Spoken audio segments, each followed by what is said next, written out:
नमस्कार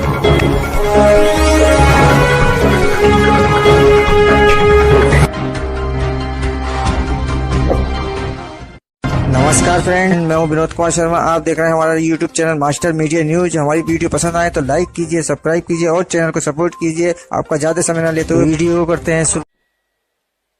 अत्यंत आनंद की अनुभूति हो रही है। इस अवसर पर मैं आप सबका अभिनंदन करते हुए आप सबको बधाई देता हूं, अपनी शुभकामनाएं देता हूं। भाइयों बहनों, भारत विरासत का देश है और हर हाल में दुनिया की सबसे प्राचीन विरासत को सुरक्षित और संरक्षित करने का दायित्व भी हम सब पर है। प्रधानमंत्री मोदी जी के नेतृत्व में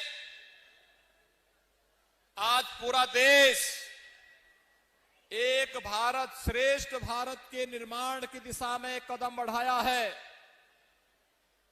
और उसी श्रृंखला का हिस्सा है कश्मीर में धारा 370 की समाप्ति होना और अयोध्या में श्री राम जन्मभूमि पर भगवान राम के भव्य मंदिर के निर्माण का।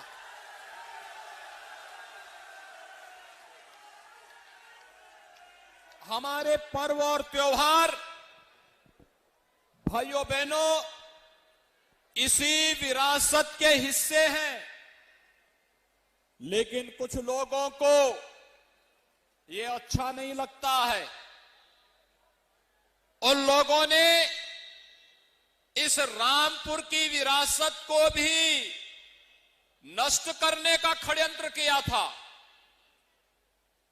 और इसीलिए हम लोग बार बार आए थे ये कहने के लिए कि रामपुर की विरासत को भी अक्षुण्ण रखेंगे, लेकिन किसी भूमाफिया को सत्ता के संरक्षण में रह करके गरीबों, दलितों, वंचितों, व्यापारियों की संपत्ति पर भी कब्जा नहीं करने देंगे। और आज रामपुर में इसीलिए हम लोग आए हैं। रामपुर विकास की प्रक्रिया का हिस्सा बने, बिना भेदभाव के बड़े प्रोजेक्ट हो, गरीब कल्याणकारी योजनाएं हो या फिर कानून व्यवस्था की बेहतर स्थिति को बनाए रखने के लिए लगातार केंद्र और प्रदेश सरकार ने दिशा में प्रयास किया है। अगर मैं केवल आपके रामपुर जनपद की बात करूं तो पिछले 4.5 वर्ष के दौरान 3000 करोड़ रुपए की परियोजनाओं का स्वीकृति राज्य सरकार ने अकेले रामपुर जनपद के लिए किया है। भाइयों बहनों, जिनमें बिलासपुर विधानसभा में लगभग 1700 करोड़ रुपए की कार्यों को आगे बढ़ाया गया है, जिसमें से 236 कार्य अब तक पूर्ण हो चुके हैं। ऐसे ही मिलकपुर में भी 200 करोड़ रुपए के अधिक कार्यों को आगे बढ़ाया गया है। 240 कार्य अब तक विधानसभा में पूर्ण हो चुके हैं। चमरोहा में लगभग 351 करोड़ रुपए की स्वीकृति जारी हुई, जिनमें से 162 कार्य पूरे हो गए हैं। रामपुर में 402 करोड़ रुपए से अधिक की लागत के विकास के कार्य की स्वीकृति जारी हुई, जिनमें से 21 कार्य पूरे हो गए हैं। और स्वार में भी लगभग 300 करोड़ रुपए से अधिक के कार्यों की स्वीकृति की गई, जिनमें से 154 कार्यों को बिना भेदभाव के शासन ने प्रशासन की मदद से अब तक पूरा किया है। भाइयों बहनों, विकास के कार्य में कोई भेदभाव नहीं, लेकिन तुष्टीकरण के नाम पर सुरक्षा के साथ भी कोई खिलवाड़ नहीं। यही सरकार की नीति रही है और उसी नीति के तहत आज एक बार फिर से विकास की इन परियोजनाओं को देते हुए मुझे हार्दिक प्रसन्नता की अनुभूति हो रही है। भाइयों बहनों, आपके रामपुर जनपद में 147 भूमाफियाओं के खिलाफ कार्रवाई भी हुई है, जिसमें से 640 हेक्टेयर भूमि को उन भूमाफियाओं के कब्जे से मुक्त दिलाने में मदद मिली। तो प्रधानमंत्री किसान सम्मान निधि में 2,64,500 से अधिक किसान भाइयों को लगभग 391 करोड़ रुपए की राशि अब तक उनके अकाउंट में भेजी गई है। फसल ऋण मोचन में 64,259 किसानों का ऋण माफ किया गया है, जिसमें उन किसान भाइयों के खाते में 366 करोड़ 72 लाख रुपए उपलब्ध करवाए गए। और यही नहीं, रामपुर में यहां का अन्नदाता किसान मेहनती है। यहां के किसानों के लिए चाहे वह धान क्रय केंद्र हो, गेहूं क्रय केंद्र हो या फिर गन्ना मूल्य के भुगतान का हो। और यही नहीं, अभी तो सरकार ने तय किया है रुद्रविलास चीनी मिल के पुनरुद्धार की कार्रवाई को तेजी के साथ आगे बढ़ाने के साथ ही जर्जर चीनी मिलों के पुनरुद्धार की कार्रवाई को सरकार आगे बढ़ाने के लिए गंभीरता पूर्वक विचार कर रही है। भाइयों बहनों, आपने देखा होगा बिना भेदभाव के शासन की योजनाओं का लाभ चेहरा देख करके नहीं, गांव, गरीब, किसान, नौजवान, महिलाएं और समाज के प्रत्येक तबके को इन योजनाओं का लाभ देने का प्रयास हुआ है। भाइयों बहनों, विकास किन्हीं योजनाओं का परिणाम है कि आज पंचायती राज विभाग के द्वारा 1,70,000 परिवारों को व्यक्तिगत शौचालय उपलब्ध कराए गए, तो 581 सामुदायिक शौचालय का निर्माण भी यहां हुआ है और 485 पंचायत भवनों का भी निर्माण आपके जनपद रामपुर में हुआ है।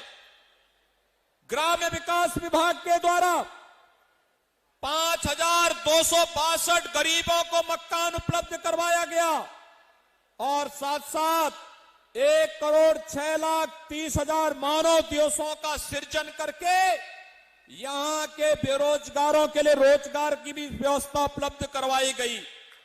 राष्ट्रीय वृद्धावस्था पेंशन में 50,198 लाभार्थियों को, शादी अनुदान में 6,094 कन्याओं की शादी और दिव्यांग जन में भी 13,556 लाभार्थियों को, कन्या सुमंगला योजना में 4,032 बालिकाओं को और निराश्रित महिला पेंशन में 45,845 बालिकाओं को, महिलाओं को पेंशन की सुविधा का लाभ जनपद रामपुर में उपलब्ध करवाने का कार्य हो रहा है। भाइयों बहनों, बिना भेदभाव के शासन की योजना का लाभ हर एक व्यक्ति तक कैसे पहुंचे, जब सरकार इस मंशा के साथ कार्य करती है तो गरीबों को अन्न योजना का लाभ भी मिलता है। आयुष्मान भारत में 5 लाख रुपए की फ्री स्वास्थ्य की सुविधा भी उपलब्ध होती है।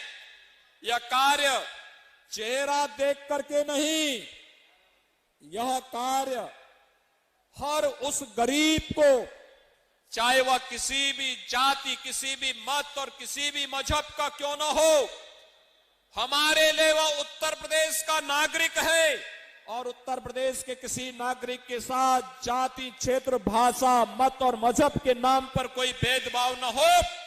सरकार की मंशा इस दिशा से बहुत स्पष्ट है, लेकिन सरकार की मंशा इस मामले में बहुत स्पष्ट भी है कि विकास और कल्याणकारी योजनाओं में भेदभाव नहीं, लेकिन अगर किसी ने पर्व और त्योहारों में व्यवधान पैदा करने का प्रयास किया, अगर किसी ने प्रदेश के अंदर शांति और सौहार्द को बिगाड़ने का प्रयास किया, तो सख्ती के साथ निपटने और पेशेवर माफिया और अपराधियों के अवैध कमाई पर शासन का बुलडोजर हमेशा तैयार रहता है। जो भी शासकीय संपत्ति पर, गरीबों की संपत्ति पर कब्जा करने का दुस्साहस करेगा, तो फिर उसको इसकी भरपाई भी करनी पड़ेगी। और भाइयों बहनों, यही कहने के लिए आज हम सब आए हैं। मैं धन्यवाद दूंगा रामपुर जनपद के नागरिकों को।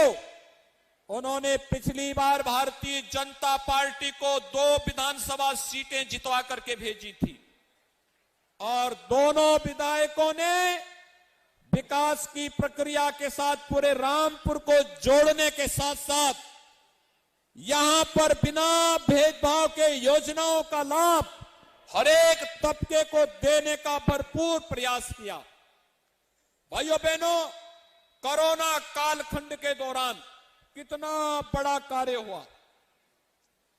जब पूरी दुनिया कोरोना के साये में जी रही थी, भयभीत थी, तब प्रधानमंत्री मोदी जी के नेतृत्व में, उनके मार्गदर्शन में केंद्र और प्रदेश सरकार, हमारे विधायकगण, पदाधिकारीगण, प्रशासनिक अधिकारीगण, स्वास्थ्य के कर्मी, आंगनबाड़ी, आशा वर्कर, कोरोना वॉरियर्स बिना भेदभाव के आपकी सेवा कर रहे थे।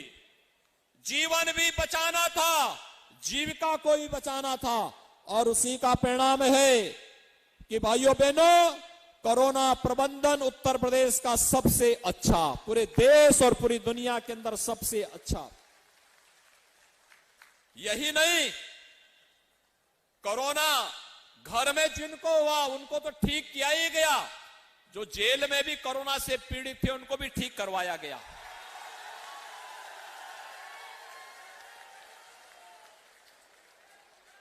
कोरोना में हर एक व्यक्ति को सेवा देने का कार्य किया गया, क्योंकि इस महामारी के खिलाफ देश की लड़ाई को आगे बढ़ाना था। और भाइयों बहनों, कोरोना में उपचार फ्री, टेस्ट फ्री, अन्न योजना, खाद्यान्न योजना फ्री और वैक्सीन भी फ्री। ऐसा पहले कभी होता था क्या? पहले वैक्सीन ही नहीं आती थी। आपने देखा होगा कोरोना कालखंड में ये विपक्ष के नेता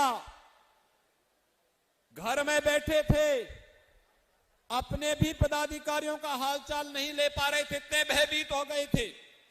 जो लोग एक अज्ञात बीमारी से इतने भयभीत हों, ये लोग क्या देश की लड़ाई लड़ पाएंगे? इनसे उम्मीद नहीं की जा सकती है। आपने देखा होगा प्रधानमंत्री मोदी जी देश के अलग अलग राज्यों का दौरा कर रहे थे और मैं प्रदेश के अंदर अलग अलग जिले का दौरा कर रहा था। हमारे विधायक अपनी विधानसभा में दौरा कर रहे थे, पदाधिकारी जनता की सेवा में लगे थे, हर प्रशासनिक अधिकारी अपने उत्तरदायित्वों का पालन कर रहा था। ये होती है आपदा के समय जनता के साथ खड़े होकर के प्रदेश सरकार और प्रशासनिक मशीनरी और भारतीय जनता पार्टी के जनप्रतिनिधि और पदाधिकारियों ने साबित किया था कि विपत्ति के समय जो सहयोगी बनेगा वही आपका सही देशी है। हम हर प्रकार से आपके साथ में हैं, यह एक संकल्प लेकर के उस समय हम लोग आए थे। आज परिणाम है, कोरोना दीपावली के पहले गायब हो गया। भाइयों बहनों, हमें अभी एक लंबी यात्रा तय करनी है विकास की, और विकास की इस यात्रा के साथ आपको जोड़ने के लिए आज हम सब आपके बीच आए हैं। आप सबसे मेरी यही अपील है, जो लोग जाति के नाम पर अन्य किसी बात के आधार पर बांटने का प्रयास कर रहे हैं, हम उनसे सावधान हो जाएं। ये विभाजनकारी ताकतें पहले देश का विभाजन करवाती थी, फिर समाज को विभाजित करवाती थी, विकास के पैसे को अपने परिवार के विकास में लगा देती थी। आज जब देश का पैसा देश के विकास के लिए, गरीब के कल्याण के लिए, महिला के उत्थान के लिए, नौजवान के रोजगार के लिए लग रहा है, इन्हें अच्छा नहीं लग रहा है। ये लोग गुमराह करने वाले वक्तव्य दे करके कहीं पर किसानों को, कहीं पर अन्य लोगों को भड़काने का कार्य कर रहे हैं। हम सचेत होकर के कार्य करें। मैं आप सबको इस बात के लिए आश्वस्त करने के लिए आया हूं, जैसे 3000 करोड़ रुपए की परियोजनाएं अभी तक यहां की या तो पूर्ण हुई हैं या प्रगति पर हैं। आने वाले समय में विकास की एक लंबी दूरी तय करने के लिए, हर चेहरे पर खुशहाली लाने के लिए, हर नागरिक को सुरक्षा प्रदान करने के लिए हमें एक बार फिर से प्राण प्रण से जुटना होगा। इस विश्वास के साथ आज के इस कार्यक्रम के अवसर पर मैं एक बार फिर से रामपुर वासियों का धैर्य के साथ अन्याय और अत्याचार के खिलाफ लड़ाई लड़ने के लिए हृदय से अभिनंदन करता हूं। पर्व और त्योहारों की हृदय से मैं आपको बधाई देता हूं। ढेर सारी परियोजनाओं के लिए भी आप सबको मेरी बधाई और शुभकामनाएं देते हुए आप सबको मैं एक बार फिर से आश्वस्त करता हूं, सरकार विकास की प्रक्रिया के साथ आपको जोड़ने के लिए प्रतिबद्ध है और आप भी मिलकर के विकास की इन प्रक्रियाओं को आगे बढ़ाने में अपना योगदान दे। यही कहते हुए मैं अपनी वाणी को यहीं पर देता हूं विराम। जय जय श्री राम।